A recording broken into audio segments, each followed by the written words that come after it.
Hello, everyone. You want to scoot closer so people can see? Hello.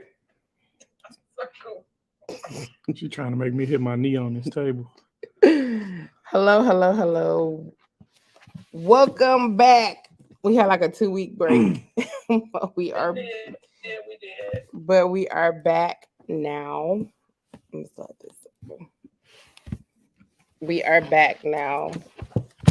Picking up in Exodus. Picking up in Exodus. Who was Exodus? Not Leviticus. Not Leviticus. Okay. So we are back. Welcome back, everyone, to our weekly Bible study. Let me make sure my camera is You pristine. keep saying welcome back. Am I supposed to do the May song? Are you saying welcome Yeah, back? you. Oh, okay, no, all right. So, welcome back, everybody, to Bible study. This week we pardon our interruption for the last 2 weeks. We had a lot going on. Had death and all of that. So yeah, we're back now. We are back now. So now we are picking up in Exodus chapter 3, verse 18. 3 and 18. It seemed like it's been so long ago since we were. We missed y'all. Yeah, we missed y'all. Hit Huh? admit. Where? I don't see it. Oh, she got me over here doing stuff I don't normally do. Yep. So yeah, we missed you guys, but we are back and we're ready to go. We're ready to go. So we were at Exodus 3 and 18. We had an amazing time. And our Bible study was 1 hour and 8 minutes. Which one? The last one we did? Yes. And it was power packed too. It was power packed with information. We had great conversation. So Yeah. I'm excited about this week. We got a lot of feedback from that one too. We And did. it kind of went a little off topic, but I mean, it wasn't really that it was off topic. It kind of went into like current day stuff Absolutely. that, what I'm saying, we deal with as people, period. You know what I'm saying? So it was kind of dope, you know what I'm saying? Which is the goal in the first place to, learn how to take the Bible and, apply it to your everyday life Everyday life. and how to overcome, the situations we deal with on a regular basis. Facts. Facts. So we are at 3 and 18. So, 3 and 18, the leaders of Israel would accept God's message and the leaders of Egypt would reject it. God knew what both reactions would be before they happened. This is more than good psychology. God knows the future. Of course, He does. Any believer can trust his or her future to God because God already knows what's going to happen. And the thing was, though, it was funny because to me, even with everything that was going on, it was like Moses kept being shocked, almost like, okay, well, but he kept making up excuses, and it's funny because we do that as people. Period. We'll take God telling us to do something, and we haven't even started the situation yet, but we'll build up so much uh, over anticipation of, okay, well, my God, this is going to be so this, or it's going to be so hard, and so on and so forth, that we're trying to talk ourselves out of what it is that He's given to do for us. And the thing is, it's like, okay, bro, hold on. So He freeing your people, like he he It's the trying to free your shenanigans for people. me. It's the shenanigans for Yeah. me. Hold on, y'all, 1 second. I left a piece of paper, so I gotta cover this up for a second. Hold on. I gotta. Where to go? Where'd that video go? Okay. Keep talking. Okay. But yeah, so it was funny. I was looking at it, and I kept saying, I'm like, it's amazing that Moses has just at this point, he just seen a burning bush, pretty much burning, but not being consumed by the fire that was being burned. Not only that, he's talking. The burning bush is actually talking. You can't hear? Oh, okay. No, she can hear. But he couldn't. In the middle of this, you also got this burning bush actually speaking to you, telling you stuff, actually telling you about your brother coming to meet you and all different things in that manner. And it's like still in the midst of all of that, I'm like, that's a lot to be shown in the first place, man. You would think at that point, man, you ain't got to say much or nothing else to really convince a person, because it's like, hold on, everything that's happening right now is something that's not supposed to happen. It's an impossibility, but I'm watching it happen before my natural eyes. And even though it's happening, I'm still so focused on my fear and his fear of his speech or him stuttering that he can't get past that. How in the world am I supposed to go talk to Pharaoh and he's giving God all of these excuses, and God is like, okay, I hear all these excuses that you're giving, but you still got to go do what it is I told you to do. You still got work to do, bro.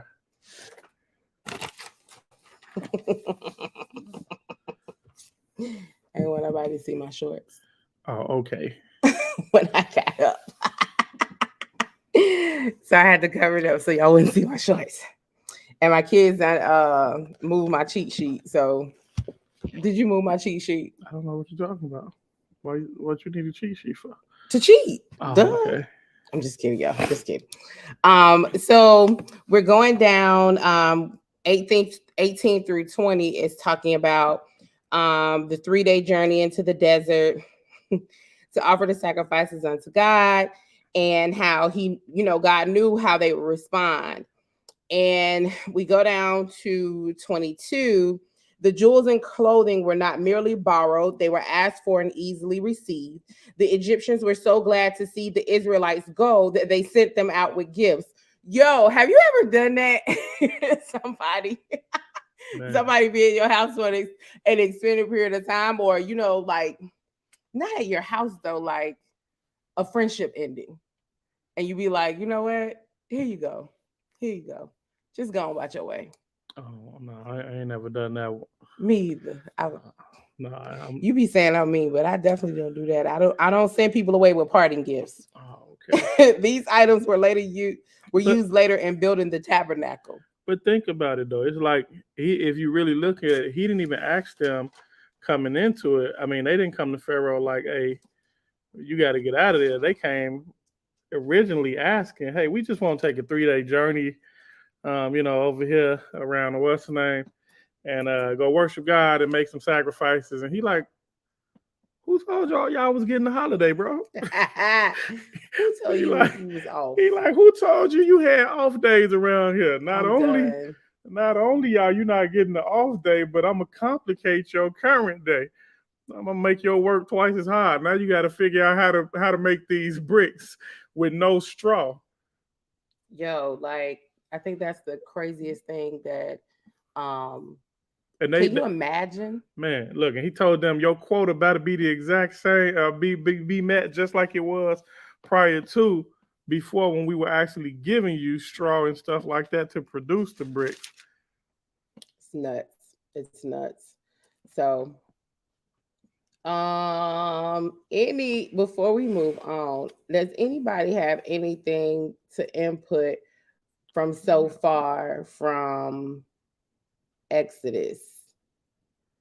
I do. I have a question, actually. Okay. Go ahead. I wanted to know if anybody knew why God chose Moses and Aaron, because there was a specific reason why Aaron and Moses were chosen. Out of all the other people in Egypt, he chose Aaron and Moses. Or technically Moses and Aaron's Moses, because Moses was afraid, then he's like, okay, I'm going to use your brother too. He threw a man as a bonus. A specific reason why. Anybody? Sakara, you on there? If you guys can hear, let's turn it up so the people on social media can hear it too. So for those of you that are with us on social media, the question is, why did God choose Moses and Aaron just got in there secondary? Anybody? Go ahead, Miss Woodridge. She got the It question. happened. I mean, we know the answer. You know, Yes. you know. Yes. Okay. The answer is in Exodus 2, the first chapter. Exodus 2, the first verse. Yeah, the first verse. Okay. Because So they were Levites, and the Levites were going to become the priesthood of Israel. So that's why they were chosen, because they were from the priesthood. The priesthood was their lineage. So Moses and Aaron were the first high priest of Israel. And if you that look wasn't at my answer. Oh, what was your That answer? wasn't my answer. What was your answer? Because first of all, for Moses already had Pharaoh's ear because of his relationship to Pharaoh. You know what I'm saying? So he know he couldn't just if God had sent Aaron in there, he would have been killed. If he had to send anybody else in there, he would have been killed. But Moses standing in that position, Moses already had Pharaoh's heart.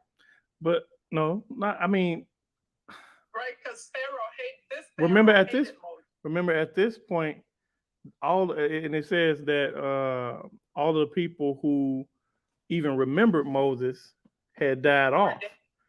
Because remember, Moses left running out of Egypt in a frantic because he had just killed the man. And so basically, in a sense, Moses was technically wanted for murder. But Pharaoh, he still had favor with Pharaoh. But the Pharaoh was dead. And at that point, the Pharaoh was the one sending people, you know what I'm saying, looking for him because you didn't kill the man. But it's clearly he still had favor with him. I wouldn't say favor. Well, though. what word would you use if not favor? He had grace. I think that's too kind of a word for Pharaoh. Mm. No, but Pharaoh was known in Egypt, and there was a certain affinity to Moses, Right. because Moses grew up As an Pharaoh's Egyptian. household. Yeah. They did Yeah. know who Moses was. It wasn't like all the pharaohs died before him. The pharaoh that loved Moses died, Right, he was which dead. was his mother's or his pretend mother's Father. brother. Brother. She said his pretend mother. But Because it was his pretend mother, okay. his foster mom. His mama who pulled him at the weeds. So let me River mom. debunk this right now. So if you watched, what was the name of the movie? Oh, you talking about Prince of Egypt? Prince of Egypt. Prince of Egypt. In Prince of Egypt, it will throw you all the way off and have you all the way wrong. No, because it's nothing like that. No, because in Prince of Egypt, the Pharaoh that was there when Moses came back was the same one he grew up with. Right. That was not true. That was based. It was like they were brothers. Right. So don't believe Prince of Egypt. Just FYI. Yes, it's a lot of inaccuracies. You still got to study in about the Prince of Egypt movie, but it is an interesting movie. But you have to realize they made the movie kid friendly. Kid friendly. Yeah. Right. Well, so kids can actually watch and enjoy the movie. I don't understand what's kid friendly. They kill Mufasa, but anyway, okay. I'm just saying they kill Mufasa. So what is really kid friendly nowadays? Disney kills somebody in every movie. Every movie, somebody gotta die. So I'm just confused. A parent, they could have told a real story. Somebody got to kick the bucket in every movie. They could have told the real story. Okay. So Miss Woodridge asked the question about why Moses was chosen. And I think that is definitely, she brings up a very good point about him and his brother being Levites. But also on the flip side, the fact that Moses was in most minds an Egyptian. He was a son of Egypt. Right. So even though he was coming back in representation of the Hebrews at this time, and he may have actually dressed and looked as one of the Hebrews at this time, they remember him as they an last Egyptian. seen him. Moses was an Egyptian, and not only was he an Egyptian, he was You know what I'm saying? Someone who actually was a part of Pharaoh's house. You know what I'm saying? So he had basically a bonus. Don't bother him. Okay. Like he ain't the rest of the Egyptians. We could do and talk crazy to and all this other. I mean, the rest of the Hebrews that we can do and say all this other stuff to. That was one of Pharaoh guys. Okay. So going back, so basically the entire chapter of chapter 3 is about Moses meeting with God at the burning bush. 3 and 4 realistically. Yeah, because in 4 though it goes in a little bit more depth because Right. that's where Moses started questioning God, like, Right. hey, what's happening right here? So, in chapters 4:1-17, that's where Moses questions God.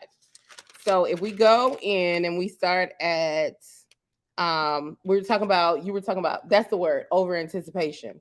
Right. Over anticipation. Moses' reluctance and fear were caused by over anticipation. He was worried about how the people might respond to him. He wasn't worried about how God was going to respond to him questioning him. He was more concerned with how the people might respond to him.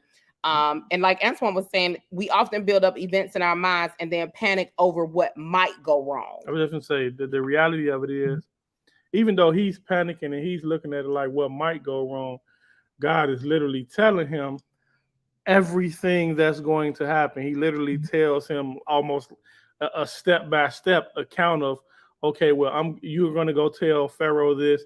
After you tell Pharaoh this, Pharaoh's going to tell you. Like, he literally tells him how the back and forth is going to go. He gives him not only, verbal, okay, well, this is what's going to happen. This is the miracle I'm going to perform. But he also gives Moses actual miracles, you know what I'm saying, right there in front of his face to show him, hey, do this. And, so who all on? Let's see. Hit participants. Takara. Is she on? Mm-hmm. You hit close. Can you hear me? Yeah, I hear you now. Do you remember what the first miracle it was that God used to show Pharaoh that he was going to basically the miracles that he wanted to go show the Hebrews so they would believe that God had actually sent him?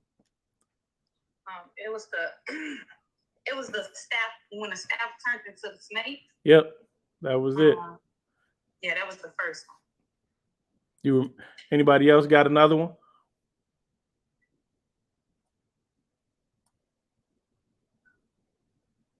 Moses' hand becoming white and leprous, and then going back to the regular skin. And remember, leprosy at this time was a huge thing. You know what I'm saying? Mm-hmm. Pretty much, you had exile for leprosy. I was just gonna say, if you had leprosy, you got exiled pretty much until you died. There wasn't nobody fooling with you.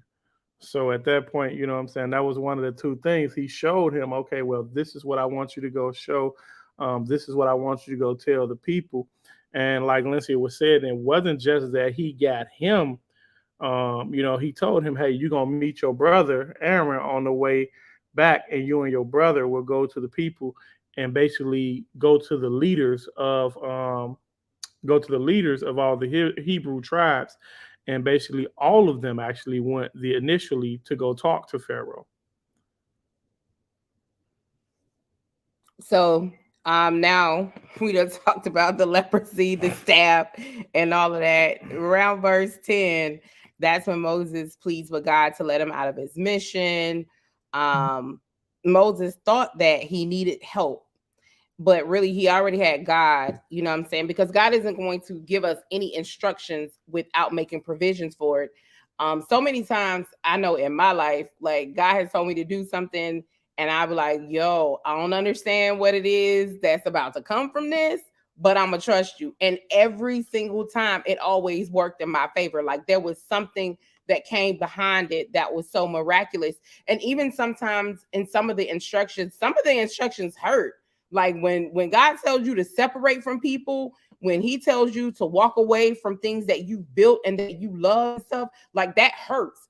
But on the flip side of it, he's like, I got greater for you. Everyone can't go where you are going in life. You know what I'm Right. saying? Like, and I think sometimes we get in our flesh so much and we get so connected to our human form of who we are, and we forget that he is the creator of all things and that his word is the one that's everlasting. You feel me? And so, you know, like, if God told me to leave you, I gotta go, boo. And then I mean, but not even just that. Look He ain't gonna at tell me to leave you. look at what it is. You know what I'm saying? At this point, Moses is out of Egypt. He's away from everybody who knew that he had murdered He was somebody. safe. He's good. He's Safe. safe. He got a whole new life.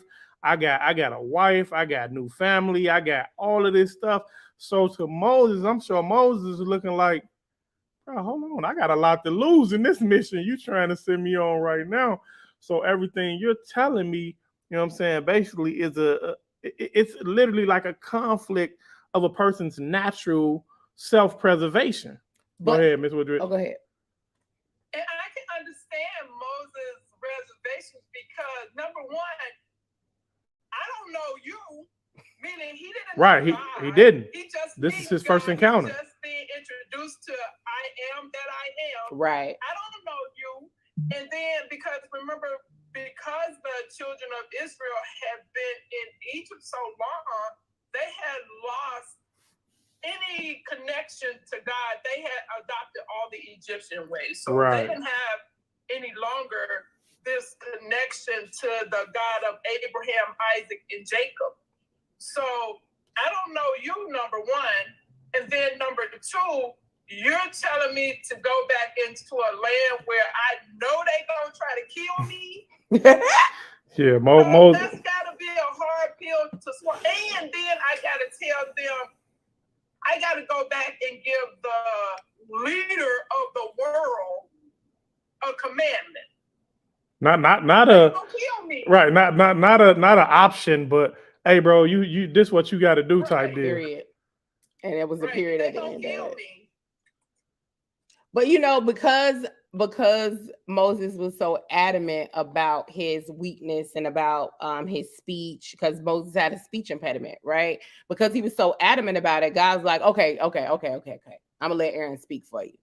You know what I'm saying? But even in that, I think we have to realize, okay, God may give me an assignment, God may give you an assignment, but just because he gives you an assignment or gives anyone an assignment doesn't mean that on that assignment that it's just you. Very seldomly do you see where there is no type of, I'm gonna say you never see where there is no type of provision or no type of extra. You know what I'm saying?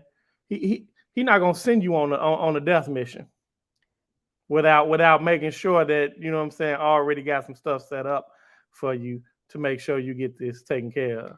And the other thing too is like that is definitely a testament of trust, right? Like Yeah. that's a testament of if you trust God or not, because Moses was so consumed with what he could not do in his own self that he totally forgot that with God all things are possible. And I But shouldn't say he remember, would. I should say not He forgot, forgot. but like he's reassuring him, like I Right. got you. You know what I'm saying? And Moses like, yo, no, you know, you might got me, but He like- I ain't got me. he like, first of all, bro, I know what I can't do. Right. And I just found you. So yeah, I don't know how you gonna help me get this, that, and the other done when that you telling me is, because of course in his eyes, he looking like, hold on, this is an impossible task.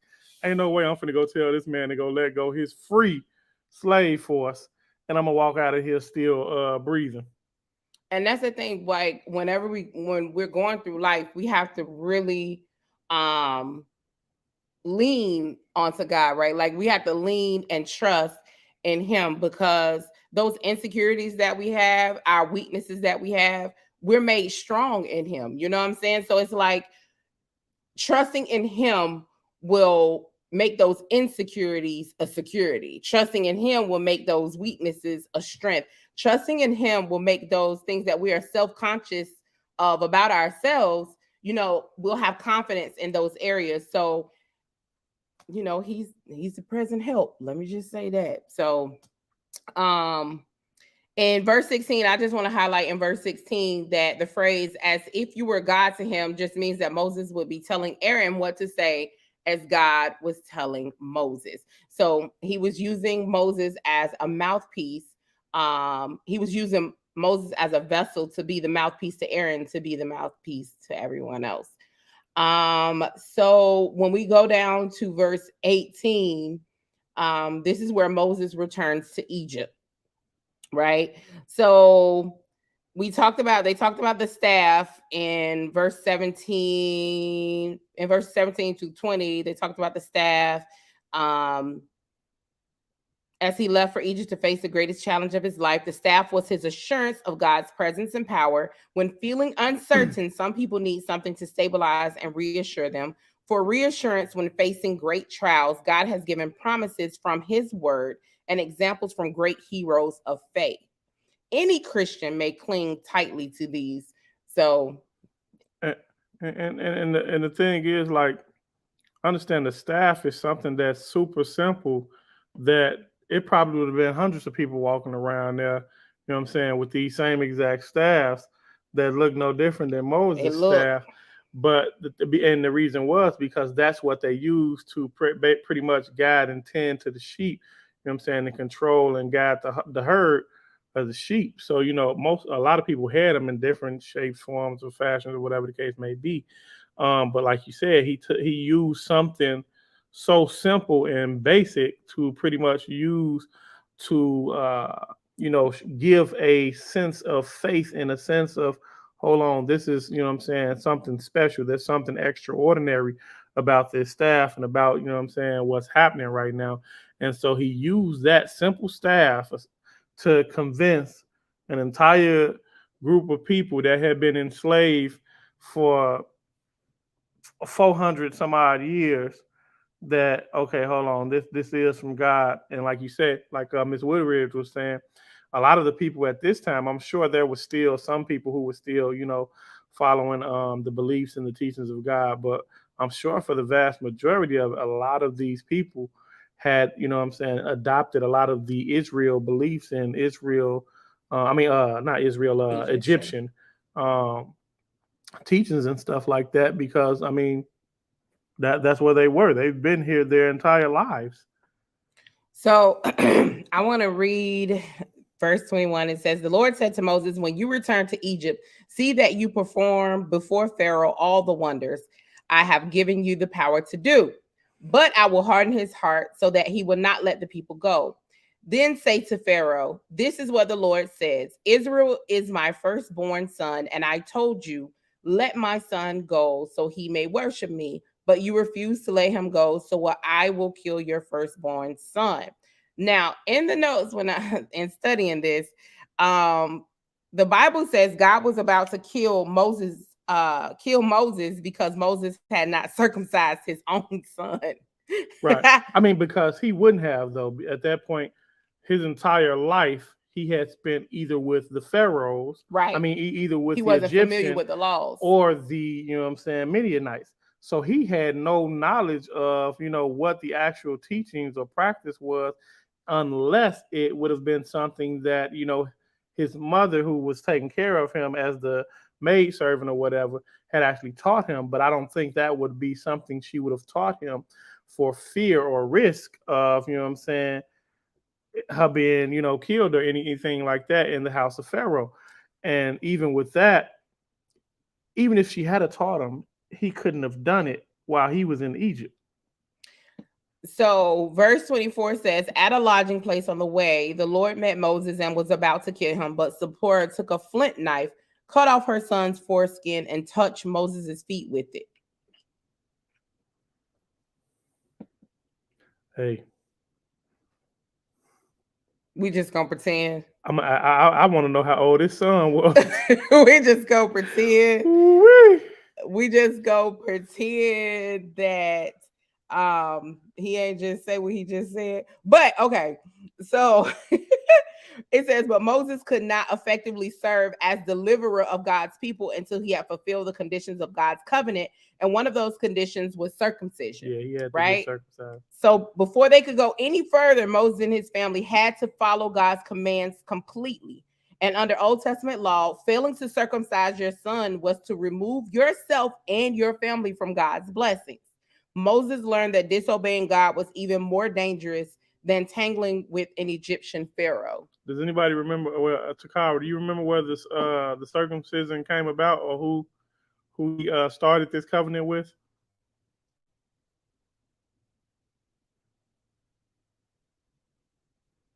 Takara said, "You not finna keep doing this to her tonight." She No, said, y'all, I'm sitting over here. I was having a hard time signing in. Now it won't even let me go mute. I'm like, come on, now. Stop setting me up. "We got you. We got you." But, what was your question again? Do you remember where the circumcision, or who originally that God started the circumcision covenant with? That was back in Genesis. Mm-hmm. Oh man, Exodus took over. She said Exodus took over. Come on, Miss Woodridge, help her. Abraham. Yep. You know, she Yeah, did, your mama like a walking book. He started it with Abraham. But I have an interesting. I have something interesting Go ahead. Okay. in my head. It's interesting that because Moses didn't go to, Pharaoh's house until he was 3 months, right? So it's interesting that Moses, how could he not know he was Hebrew, because he had to know he was circumcised? But how would he know though? How would he really know he was circumcised? Because it's not like they walked around naked. I mean, So he ain't. I mean, they had urinals where they people. I mean, like saying, like going in the bathroom. They ain't measuring each other's stuff up. So I hope Moses won't. Like when you even look at Egyptian history now, it's not like they were these people who were overly obsessed with clothing like we are today. You know what I'm saying? I mean, so I'm pretty sure at some point somebody changing him or looking had to see like, he look different than these other boys. I mean, it's just a thought, an interesting thought for me, that how is it you're well in age right now? Mm-hmm. Maybe he wasn't circumcised. At this point, Moses is 80 years old Right. when he's on his way back into Egypt. Maybe he wasn't circumcised. He had to have been circumcised because the circumcision, I do believe the circumcision took place within like the first, I want to say 7 to 8 days of being born. And so he would have been circumcised in his before he was, sent away, or before she put him in the bath. Maybe he just thought that he was different. I mean, and the thing is, maybe he just thought he was different. That's all I kids come don't up pay with. stuff like that no attention. And even as he grew up, I'm sure he ain't looking at other men's jewels or whatever the case. But the thing is, he only knew Egyptian law. He didn't know God's law. Right. So that wouldn't have been an indication that he wasn't Egyptian. You know what I'm saying? That it wouldn't have been an indication that he automatically was Hebrew. Now, what that does bring a huge question about is, so in that then, but I guess she may not have known either. I'm thinking of Moses' mother. The handmaid. Not the mother, but the actual Pharaoh's. I think she knew, because she would have gotten him. Pharaoh's mom knew he was. She knew. Hebrew. Right, but what I'm saying is, like, so that he's Hebrew, and you also know that Pharaoh has already given command to kill all these, Egyptian, all these Hebrew males. She wanted her kid. She got a kid. And he came floating down on the basket. So, she like, ooh, that was her I gift, got my kid. Her gift from God. That was her gift. And she didn't even realize it. Right. Even though she didn't even realize it. That was just an interesting thought of mine. Like, that is a very interesting thought. Circumcised. Because it's not like when God came to him and said, "Hey Moses, I'm going to use you and I need you to go out and do X, Y, and Z. He was like, oh, let me circumcise myself first. Because remember, when you go back to Abraham, Isaac, and they all were circumcised before they was in their 70s when he started this covenant, and they were circumcising teenagers and grown men at that point. I'm like, geez, I don't know. Woo. You know, and so this was very interesting of why Zipporah is the one who had to perform the circumcision. Hey, Pebbles. welcome everybody on social media.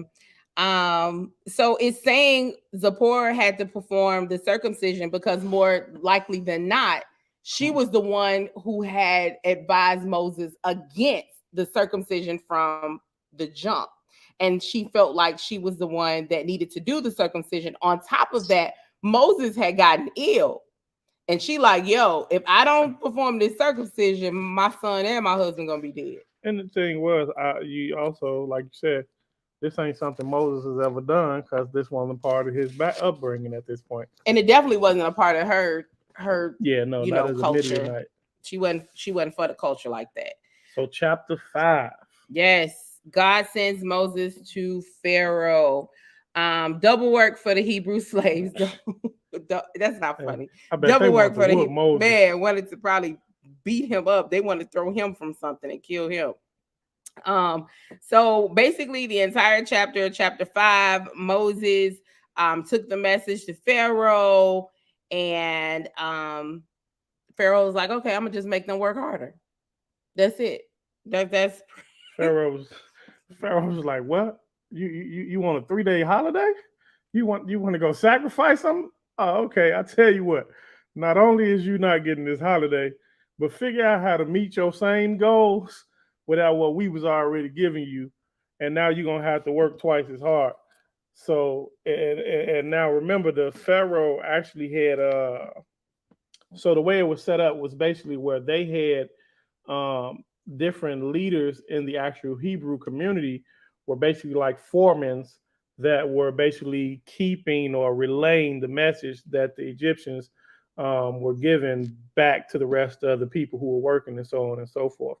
So I would hate to have to be the dude to come back and tell them, hey, you remember the dude who said he was freeing us? The new guy who just got here a few weeks ago, Moses. You know, he went and talked to Pharaoh and told him about this sacrifice and us supposed to be going out here in the woods and all this good stuff and performing this sacrifice and worshiping God. So you know that straw y'all got yesterday? I ain't giving it to you. You gotta go find it yourself. Getting none today. He basically told us to figure it out. but we can't have a brick less than we had yesterday. Right. We still gotta maintain the same production. This is the thing in verse 21, right? The Israelite foremen, they said to Moses and Aaron, may the Lord look upon you and judge you. You have made us a stench to Pharaoh and his officials and have put a sword in their hand to kill us. And then Moses goes back and he says, oh Lord, why have you brought trouble upon this people? Is this why you sent me? Ever since I went to Pharaoh to speak in your name, he has brought trouble upon this people, and you have not rescued your people at all.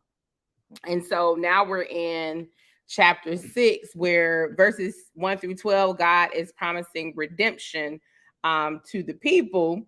And so let's go to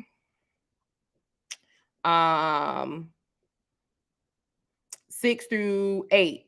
God's promises in these verses were fulfilled to the letter when the Hebrews left Egypt. He freed them from slavery, became their God, and accepted them as his people. Then he led them toward the land he had promised. When the Hebrews were rescued from slavery, they portrayed the drama of salvation for all of us. When God redeems us from sin, he delivers us, accepts us, and becomes our God. Then he leads us to a new life as we follow him.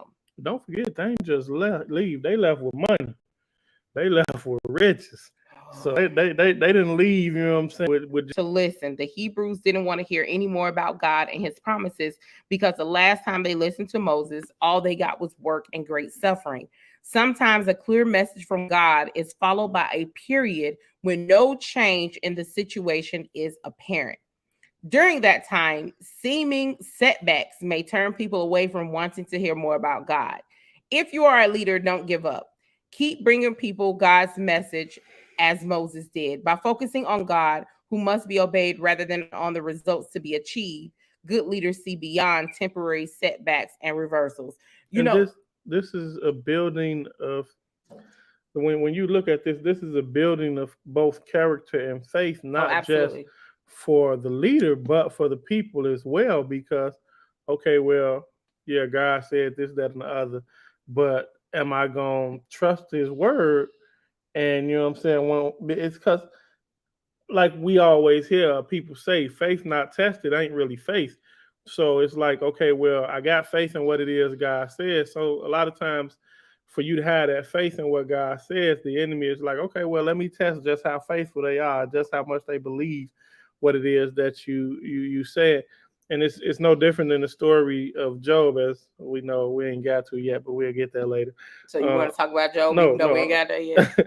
But even in this story, you know, it's an example. Moses had to trust God and have faith in God, not knowing anything about God. I think this brings me to Coach's testimony, right? Like when she started on Periscope. She said she had 3 or 4 people on. I think she had 3 trolls and 3 Real people. Talk. And so, but she kept, and she was consistent and diligent. Now, this is about the spiritual side and business side, right? It doesn't matter how the people respond. You keep bringing the value to them. You know what I'm saying? On the spiritual side, the value is the word of God.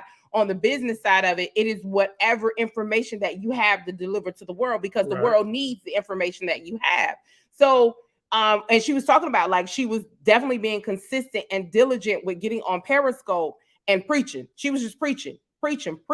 And now, like, you cannot say that who doesn't know who Ambassador Sophia Ruffin is. You know what I'm saying? Like when she's out here now and she's preaching and going to the nations, you know, going international to go preach. She started just a few years ago on Periscope and preaching to 2 or 3 people, and was just consistent and diligent about it, and God blessed it. And you know, it's been a blessing to her life. I think the thing is, man, a lot of people don't realize the same service and level of excellence people should feel, or people feel like, okay, well, oh man, it's 10,000 people in here. I got to go nuts. I got to go do this, that, and the other. If it's one person in that audience, you owe them the same level of integrity, energy, you know what I'm saying? Energy, effort, you know what I'm saying? The same level of study. If you doing an event or whatever you doing and you sold 1 ticket, you owe them the same level of effort that you would 10,000 or 1 million. Agreed. And when we have that mindset, I feel like that's when God's like, okay, I could work with this. You know what I'm saying? Because they understand it's not about the amount of people. It's about, you know what I'm saying, getting what it is that they're supposed to be delivering out to the people, no matter how many people show up. Because you're gonna have days that I know people who done said they didn't preach the seats and want nobody there. Hey, so, and they had to prove it during COVID. And during the pandemic, they had to prove it because pastors were legit going into their pulpits preaching to absolutely nobody in the congregation. Yes, Ms. Woodridge. No, I know a few pastors from my younger days who literally, this wasn't no COVID or nothing. They were so persistent about what they felt God had told them to do. They bought a building, put seats in it. They preached 2 chairs. They preached the chairs until God started bringing people in, because, I mean, they felt like God gave them a duty to do, and how dare I fail God just because I don't have what I think I need to move forward. And so they did the work, and And a lot of times I feel like that's all God be wanting you to do is take that first step. Take that first step. Let me see you, you know what I'm saying? You put some type of effort into it and be consistent with that. And once you put some type of effort to it, I'll multiply it or amplify it. Agreed. That brings to my memory. Do you remember the movie Field of Dreams with Kevin Costner? If you Not build really. it, they will come. I remember that saying. I do. If you build it, they But will I come. That don't was from remember Field of the, Dreams. That was many, many years I ago. remember. I don't know why I can't remember the actual movie, but I It was definitely know that. baseball field I and know all it's from that, I Field guess. of Dreams. Yeah. I know. I just don't remember the movie no more. It's real old. Um, And when we talk about ministry, and going into the ministry, we have to really look back at how many ministries were started with the pastor, with the mother, the father, and the children. that's I was just it. gonna say, basically, Yeah. most ministries, a lot of them really just start with the initial family. Mm-hmm. That's how it be. And then all of a sudden it grows and the Lord blesses it. So I won't go through the genealogy, but verses 13 through 27 are the genealogy of Moses and Aaron. So you guys can follow the genealogy of Moses and Aaron. And then when we go down to 28, this is where Moses was like, verse 30 is where Moses said to the Lord, since I speak with faltering lips, why would Pharaoh listen to me? And so Aaron is now in chapter 7, Aaron is now speaking for Moses, right? So this is where Aaron's staff becomes a snake. We're talking in 7 verses 1 through 13. And if you think about Exodus though, like it jumps. You mean Moses' staff? No, it says Aaron's staff. Remember, Aaron was Moses' mouthpiece. Whose staff was it? I'm pretty sure it was Moses' staff. Whose staff but was it, Aaron Miss was Woodridge? talking. Aaron had a staff. He had. Aaron had the staff.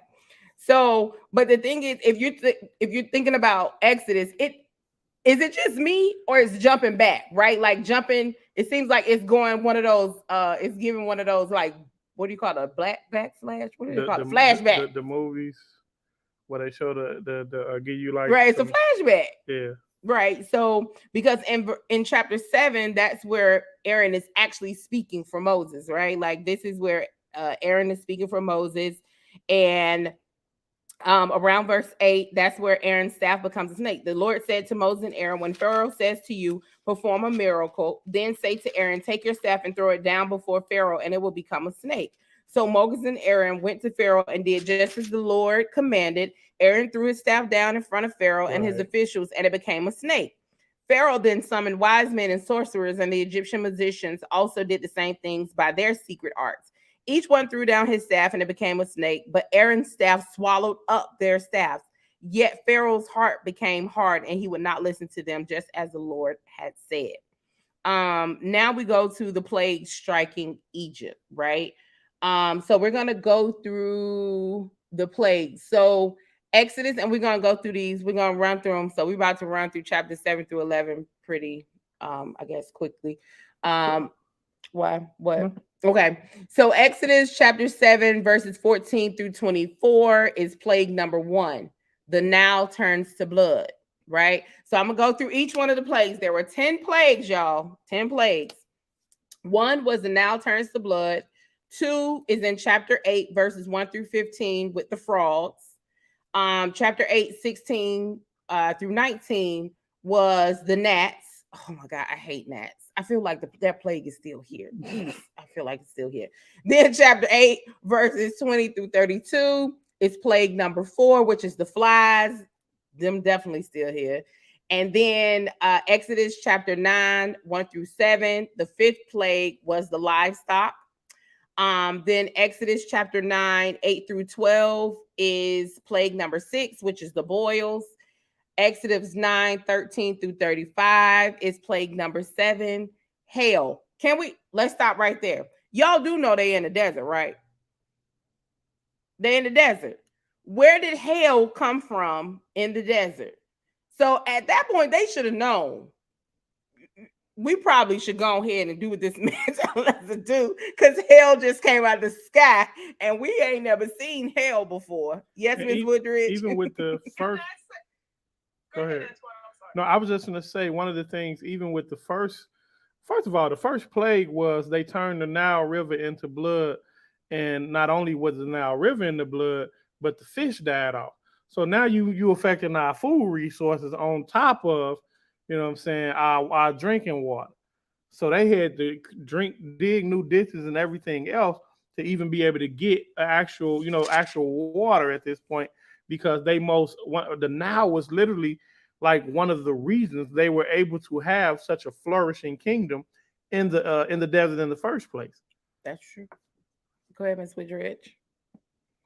I think one of the reasons why Moses was like, man, whatever, like these little plagues ain't nothing, because if you remember, I think up until the hail, maybe his magicians were they were matching it. Exactly Right. the same plagues. So when No, I think it was they up turned into the net. river Wasn't it? they turned the river red to blood. His magicians did the same things. With the flies, they did the same thing. With the frogs, they did the same thing. So it was like, yeah, okay, you using wizardry or magic to do this. There's no God telling you to do this. I want to back up for a moment, right? So let's go back to plague number 1, because we want to talk about the Nile being turns to blood. Basically, like Antoine was saying, the fish died, the river smells, and the people are without water, right? They ain't got water or food. None of that. Now we got to figure out a whole new. None of that. Hey. So now it says the frogs, plague number 2 is the frogs. Frogs come up from the water and completely cover the land. Now, like the blood, Pharaoh's magicians were able to duplicate the miracle, right? And so Pharaoh is unmoved. The gnats, all the dust of Egypt becomes a massive swarm of gnats. I wouldn't even want to talk. I won't. I'm from the South, so gnats is a different type of thing. So gnats was where they failed to they were unable to duplicate it. To duplicate the plague. And then that is where they say that it is the finger of God, but Pharaoh's heart remains hard. So then we go to the flies. The swarm of flies cover the land, and Pharaoh promises to let the Hebrews go, but then he hardens his heart and refuses. At right? that point, I wouldn't have cared about Pharaoh letting the people go, because I would have been gone. It's time for me to move. I would have had to sneak off in the middle of the night. I'm done with this. I wouldn't have made it through the gnats plague, let alone through the flies. Once we got flies, no. You know what? I'm moving. So plague. I got a question right there. Yes. So I'm just saying, as I was reading this, I'm like, so thanks to Pharaoh, like we got gnats and flies because of him. No. They were These already there. animals that were in existence. He just used them because, I mean, think about it. If you're going to create a plague for somebody, you're going to create a plague that's going to cause havoc in a person's, you know what I'm saying, homeland. They were because, I mean, if you created a plague and it was some, it's roses everywhere. Okay, well, them roses I can sweep to the side. But these gnats all over you and your eyes, messing with your cattle, messing with your food, and all this stuff. Hey, yeah. I had a question mark back because I didn't understand it. I'm like, okay, so because of Pharaoh's stubbornness, is this why they started? Because they irritate. My God. Tell me about it. Gnats and flies. I hate it. I still be like, God, why we gotta have gnats, flies, and mosquitoes? They all serve a purpose, but lice everywhere. Like everywhere. In my hair. That's why I said I wouldn't want to open my mouth, my eyes, none. I would be like this because they go up your nose. I don't like gnats. That's the thing. At least flies try and move and get away from you. Gnats don't catch you. No, they try to engulf your whole body. Go right into your nose and don't care at all. Nastiness.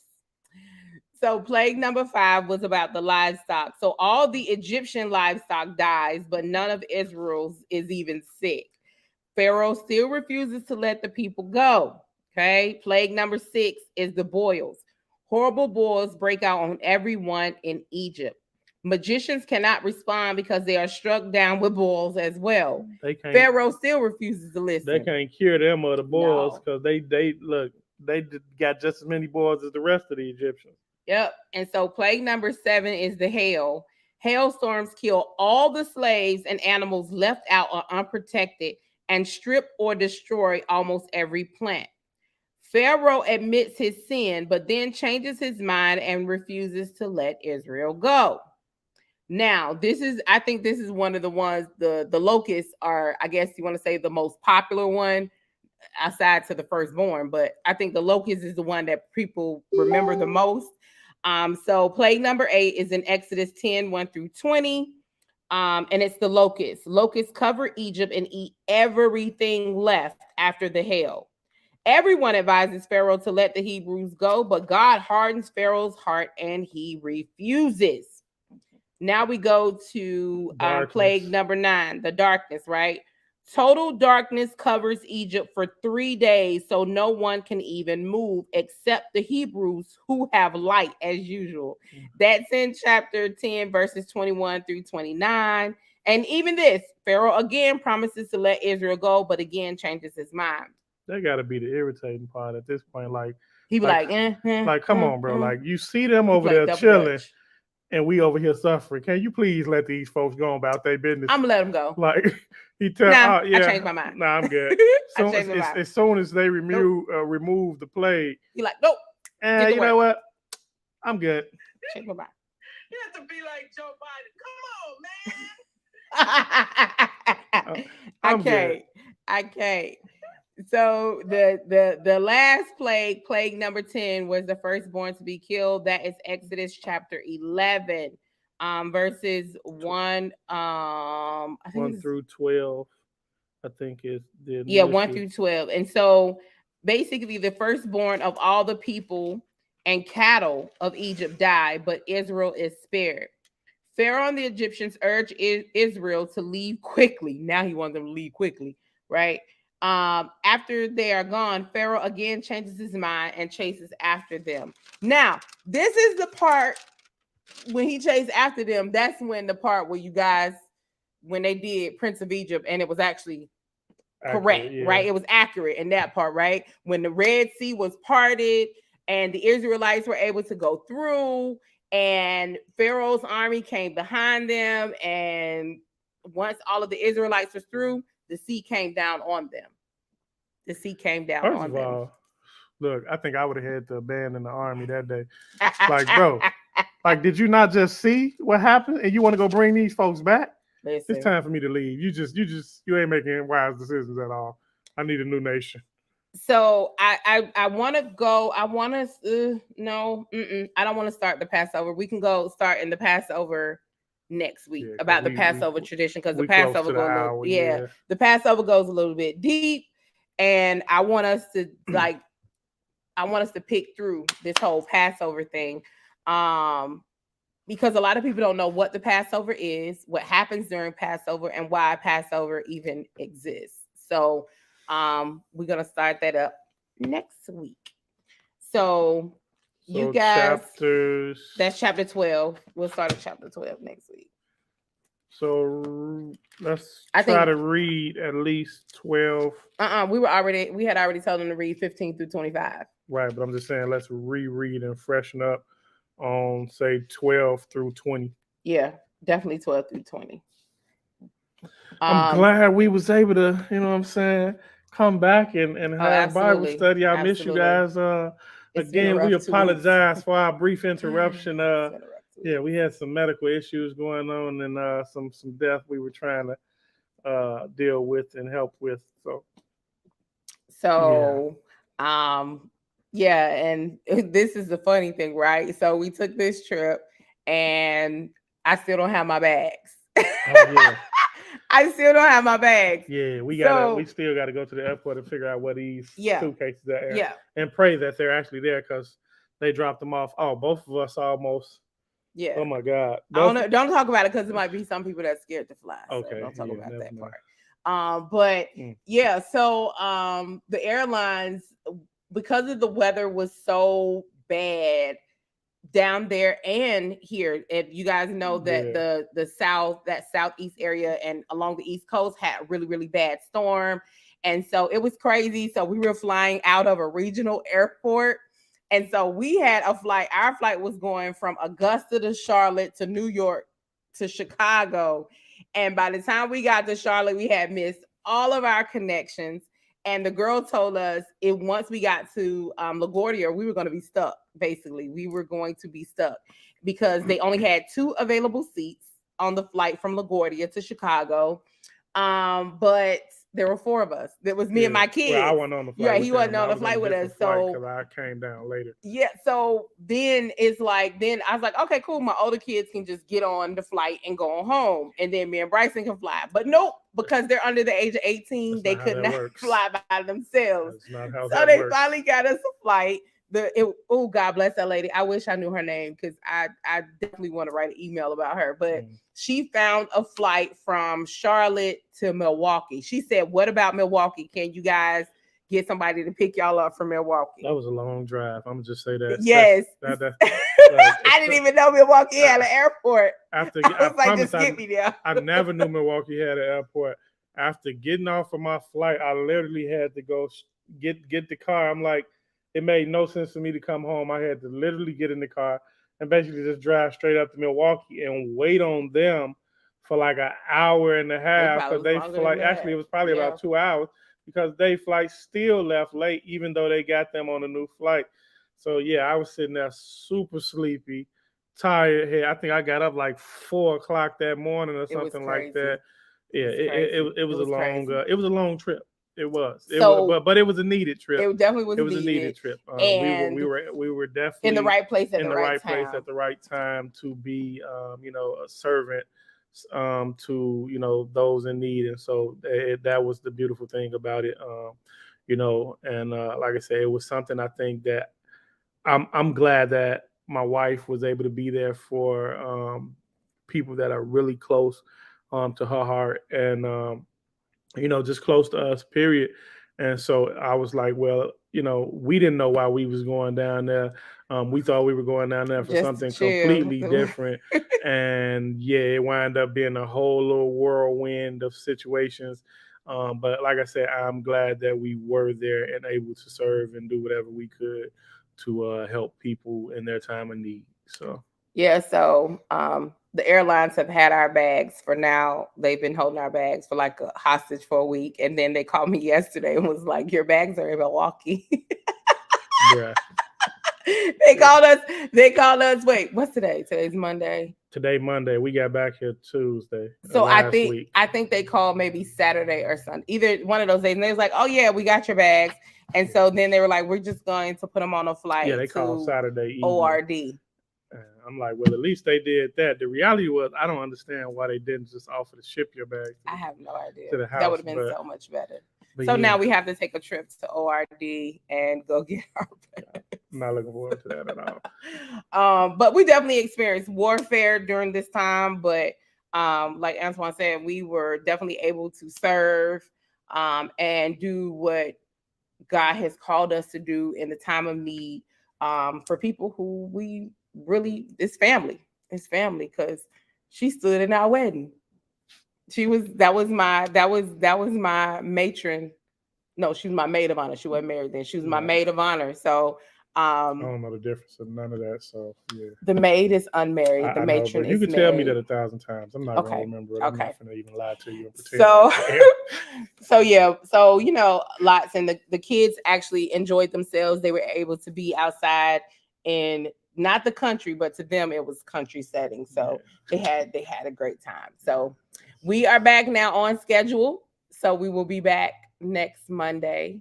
And going forward, we'll try to set up maybe if we for some reason aren't able to be on, maybe try to set Miss Woodridge or people who are normally regularly here on to be able to go over and go through the Bible study, just so we try to at least keep track of and be where consistent, we at, absolutely. And make sure we minimize message as much as possible. Absolutely. We did not want to cancel, but yeah, we was like, we literally, that's why we were like, so at the last minute, like, we need to cancel. And the second Monday that we missed, my blood pressure was so high. Oh my God. Oh, it's crazy. It was crazy. So yeah, she was about to get forced to go to the hospital. at this point. It was 'cause, crazy warfare. And then we got home and my blood pressure is completely normal. I mean, it would help if people drank water. Hey, and we're things ending of this that Bible nature. study right now. But I'ma God bless just each say- and every one of you all for coming on with us. We appreciate it. You gonna end with prayer? I'm gonna need y'all to pray for me. You know what I'm saying? Pray 'Cause, for you.